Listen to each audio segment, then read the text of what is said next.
ಮಂಗಳೂರಿನ citizens council ವತಿಯಿಂದ ಪೌರತ್ವ ತಿದ್ದುಪಡಿ ಕಾಯ್ದೆಯ ಕುರಿತು ಸಂವಾದ ಕಾರ್ಯಕ್ರಮ ಮಂಗಳೂರಿನ ಉರ್ವಾ ಕೆನರಾ ಹೈಸ್ಕೂಲ್ನ ಮೆಸಾರ್ ಗೋವಿಂದ ಪೈ ಮೆಮೋರಿಯಲ್ ಹಾಲ್ನಲ್ಲಿ ನಡೆಯಿತು. ಬಿಜೆಪಿಯ ನ್ಯಾಷನಲ್ ಜನರಲ್ ಸೆಕ್ರೆಟರಿ ಹಾಗೂ ಚಿಂತಕ ಮತ್ತು ಲೇಖಕರಾದ ರಾಮ್ ಮಾಧವ್ ಮಾತನಾಡಿ, ಪೌರತ್ವ ತಿದ್ದುಪಡಿ ಕಾಯ್ದೆ ಅನ್ನೋದು ಯಾವುದೇ ಸಮುದಾಯದ ಮೇಲೆ ಧಕ್ಕೆ ಉಂಟು ಮಾಡುವ ಉದ್ದೇಶದಿಂದ ಜಾರಿ ತಂದಿಲ್ಲ.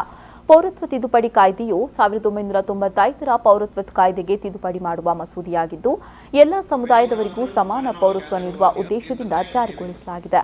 ಈ ಮಸೂದೆಗೆ ಭಾರತ ದೇಶದ ಅನೇಕ ಕಡೆಗಳಲ್ಲಿ ವಿರೋಧ ಮತ್ತು ಆಕ್ರೋಶ ವ್ಯಕ್ತವಾಗ್ತಾ ಇದೆ. ಈಗ ಅನೇಕ ಮುಸ್ಲಿಂ ಬಾಂಧವರಿಗೆ ಇದರ ಅರಿವಾಗ್ತಾ ಇದೆ.